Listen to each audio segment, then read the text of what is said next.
Bonjour à toutes et à tous. Dans cette vidéo, nous allons définir deux notions géométriques qui sont la distance d'un point à un sous-espace vectoriel et la notion de projection orthogonale sur un sous-espace vectoriel. Et puis aussi de symétrie orthogonale en passant, mais ça ne sera pas la partie principale de la vidéo. Alors, on va commencer d'abord par les projections orthogonales. Donc on a déjà vu la notion de projection par rapport, sur un sous-espace vectoriel et parallèlement à un supplémentaire de ce sous-espace vectoriel. Et maintenant, quand on va parler de projection orthogonale, on va juste parler de projection orthogonale sur un sous-espace vectoriel. Pourquoi? Parce que ça sera parallèlement au supplémentaire orthogonal de ce sous-espace vectoriel. Donc, plaçons-nous déjà dans un espace euclidien. Je prends E, un espace euclidien.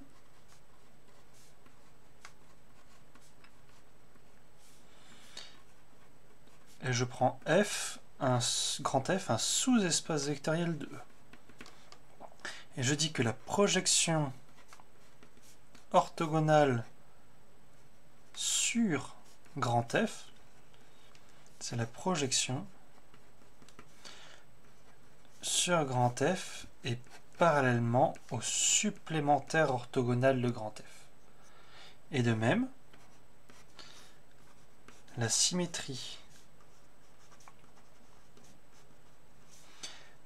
orthogonale par rapport à grand F, eh bien, c'est la symétrie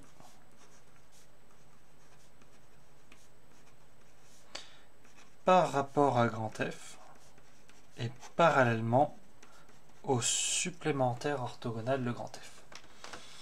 Alors, on va faire un dessin pour illustrer ceci, puis dans le dessin, en fait, il y aura un peu tout ce que l'on aura besoin de savoir. Donc, je me place dans le plan, donc on définit, voilà, on dessine un sous-espace vectoriel, hop, comme ça, en traçant une droite. Je place le vecteur nul ici. Si je prends un point X de E, comment est-ce qu'on le projette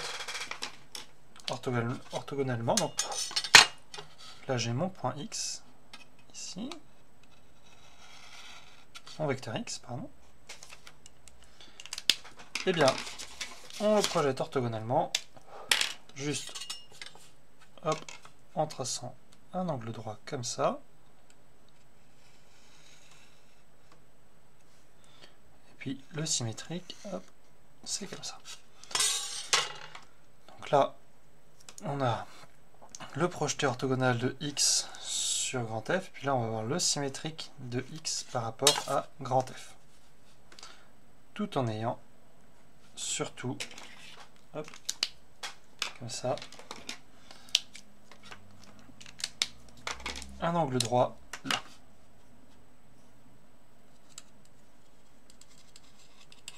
Si on veut coder, hein, bien sûr, hop, même longueur ici que ici, et on parlera bientôt justement de toutes ces informations de longueur. Donc ça c'est le dessin général d'une projection orthogonale sur grand F. Donc là on a P de X, le projeté orthogonal de X sur grand F, et on a S de X, le symétrique orthogonal de X par rapport à grand F. Puis ce qui va nous intéresser notamment, c'est ce vecteur là. Et on sait très bien,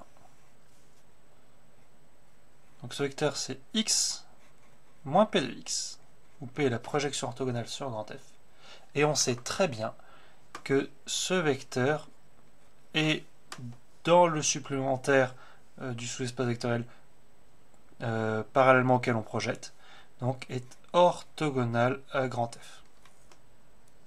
Et ça c'est une remarque fondamentale pour nous, notamment parce que cela va nous permettre d'expliquer ce que l'on fait quand on réalise, quand on mène le processus ou le procédé d'orthonormalisation de Gram-Schmidt, parce que ça nous permet de construire un vecteur orthogonal à un sous-espace vectoriel automatiquement. Donc, revenons sur le procédé d'orthonormalisation de Gram-Schmidt.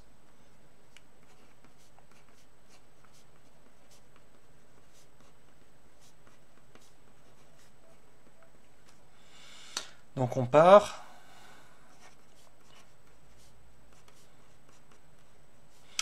d'une base U1, UN. Et si les vecteurs V1, Vk ont été construits,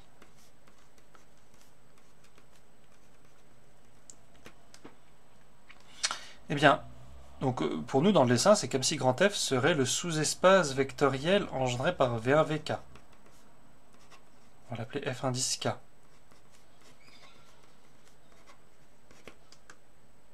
Eh bien, avec, je vais noter πk, le projeté orthogonal de UK plus 1 sur FK, donc c'est comme si X était UK plus 1, πk c'est P de X, ici, eh bien on a la différence qui est orthogonale à FK plus 1. Donc, c'est ce qu'on avait appelé V indice K plus 1 tilde, c'est U indice K plus 1 moins pi indice, je peux peut-être l'appeler pi indice K plus 1 plutôt, moins pi indice K plus 1. Et bien ceci est orthogonal à FK. Donc c'est orthogonal à F indice K. Et c'est exactement ce que l'on veut faire quand on veut réaliser le processus, quand on veut orthonormaliser une base par le procédé de Gram-Schmidt. Et ce qui tombe bien, c'est que on tombe naturellement sur les mêmes formules.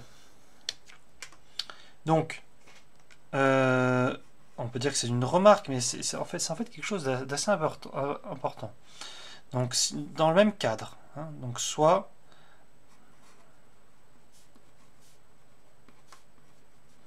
dans le même cadre que notre définition. Si je prends F1 Fp,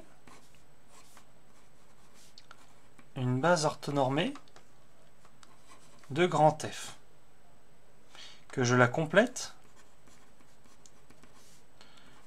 en une base orthonormée F1 Fn de E. Un point important dont il est bon de se souvenir, c'est que les vecteurs que l'on utilise pour compléter F1 Fp forment une base orthonormée de l'orthogonale de grand F. Et dans ce cas, si on prend un vecteur x de E, encore quelque chose d'important, c'est on sait que l'on peut écrire x directement dans cette base orthonormée. Les coordonnées de x dans cette base orthonormée s'écrivant avec des produits scalaires. Cette somme, on peut la découper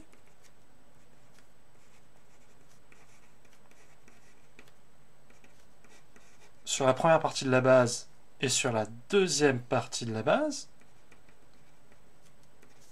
Donc somme des produits scalaires de x avec fi fois fi pour, premièrement, i entre 1 et p, et ceci donne un élément de grand F, et ensuite pour i entre p plus 1 et n, ceci donne un élément de l'orthogonale de grand F, d'après ce que l'on vient de dire.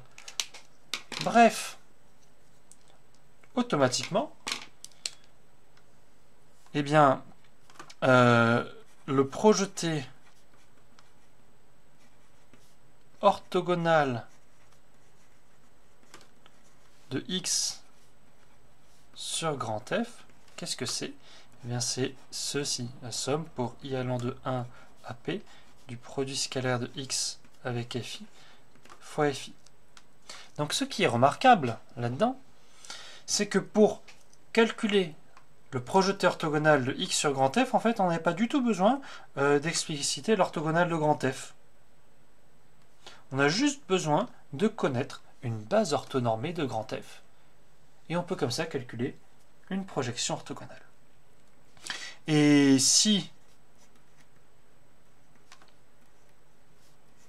on revient sur Gram-Schmidt, comme là où on était avant, donc à la 4e étape de notre procédé d'orthonormalisation,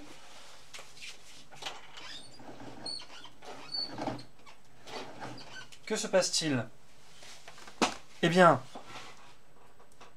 on peut exprimer le projeté orthogonal de UK plus 1 sur FK, parce que V1VK est une base orthonormée de FK, par construction.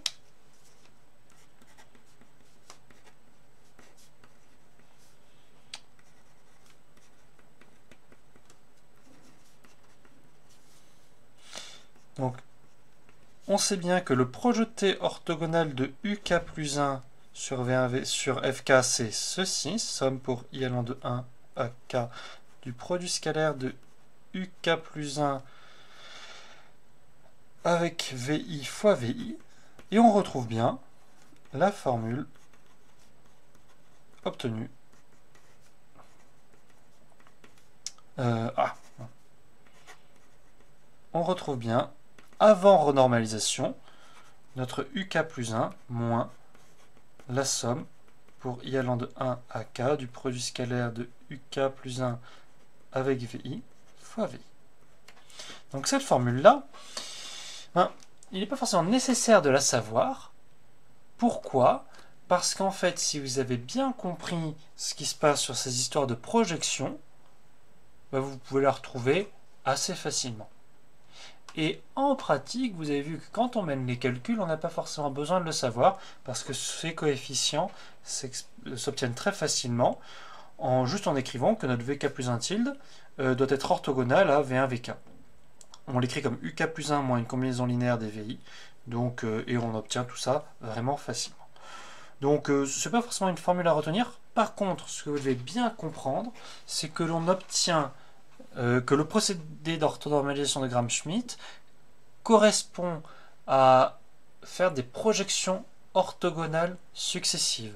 C'est-à-dire, on prend U2, pardon, on prend U1, on renormalise, ça nous fait V1.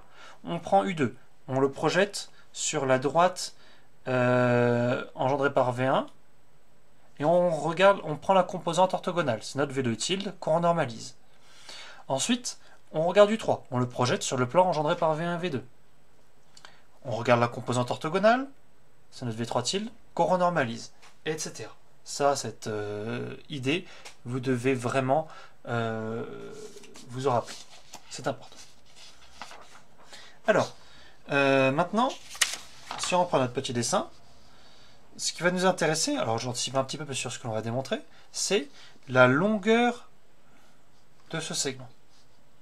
La longueur de ce segment, c'est ce qu'on va appeler la distance de x à f. Alors je vais donner une définition plus générale de distance et on va se ramener à ceci. Donc, hop, une définition dans le même cadre.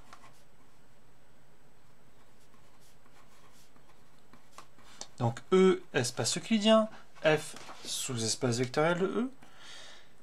Si X est un point de E et grand F est un sous-espace vectoriel de E, je définis la distance de X à grand F comme étant la borne inférieure de l'ensemble des distances de X à n'importe quel point de grand F. Donc c'est la borne inférieure de l'ensemble des normes de X moins F pour petit f dans grand F quelconque. Alors bien sûr on a une borne inférieure, donc on a bien justifié que cette borne est bien définie. Cet ensemble est non vide, car grand F contient au moins le vecteur nul, donc cet ensemble contient bien au moins la norme de X. Et cet ensemble est un ensemble de réels, par définition, et minoré. Par quoi? Par 0, parce que une norme est toujours positive. Donc ce que l'on voit, c'est qu'immédiatement, cette distance est bien définie et est toujours positive. Donc, et ce que l'on va montrer, on a un résultat à montrer, c'est que cette distance, en fait, est obtenue uniquement en un point. Comme ça, on fera un dessin. Après, donc, un résultat à connaître. Si on prend donc dans le même cadre,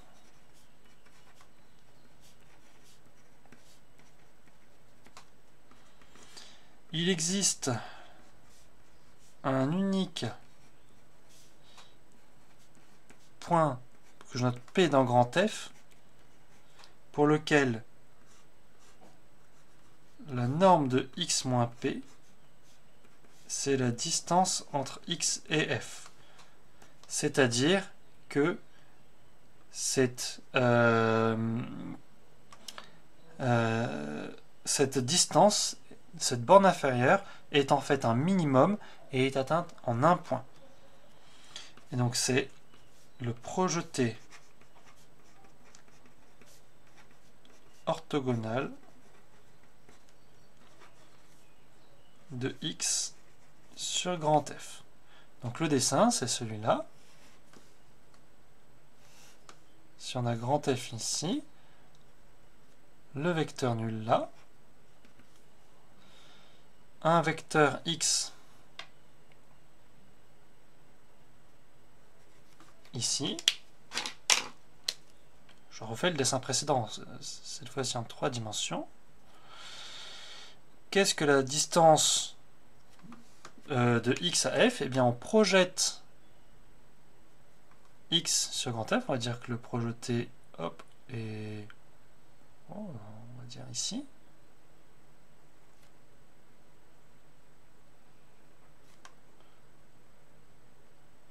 Un angle droit ici. Un projeté là, dans grand F. Et la distance de x à f, c'est cette norme-là.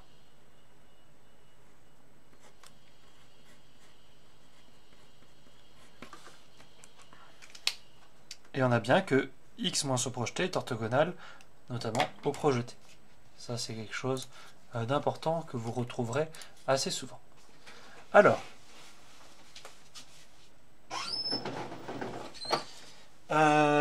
on démontre ceci, et c'est vraiment immédiat. Donc, si je prends, je sais qu'avec P, le projeté orthogonal de x sur grand F, eh bien, on sait que x moins P est orthogonal à grand F. Donc, si f est un élément de grand F, x moins P est orthogonal notamment à P moins F, qui est aussi un élément de grand F. Donc, on va écrire une norme de carré. Le carré de la norme de x moins F, c'est l'astuce habituelle, on décompose, on fait x moins P plus P moins F. Et donc, alors soit on développe avec un produit scalaire, soit on dit que c'est le théorème de Pythagore, c'est le carré de la norme de x moins P plus le carré de la norme de P moins F. Donc, et ceci est strictement positif si P est différent de F et nul si P égale F. Donc on obtient bien que par croissance stricte de la fonction carré sur R+, cette distance-là est minimale en un seul point pour x moins P. Et si on veut refaire un dessin, pour compléter ceci, si je prends x là, si je prends un vecteur, là j'ai le vecteur nul ici, si je prends un vecteur f comme ça, Hein, ce que l'on fait, c'est on projette hop, orthogonalement comme ça. Donc là on a notre f-p, là on a p, et là on a comme ça x-p. Ce qui explique ceci. Alors, ce résultat est d'une part intéressant d'un point de vue géométrique, qui vous explique comment calculer des distances, qui est utile dans plein de situations. Donc dans le cadre naturel, hein, dans le plan, dans l'espace, quand vous faites de la physique. Mais aussi, il vous permet de débloquer tout un tas d'exercices, peut-être un peu bateau, mais qui reviennent régulièrement, ou en utilisant une interprétation euclidienne pour un calcul de minimum. Donc le type d'exercice à savoir, surtout en fait à savoir traduire, puis après les calculs sont assez faciles, je reprends ceux du poly, c'est déterminer le minimum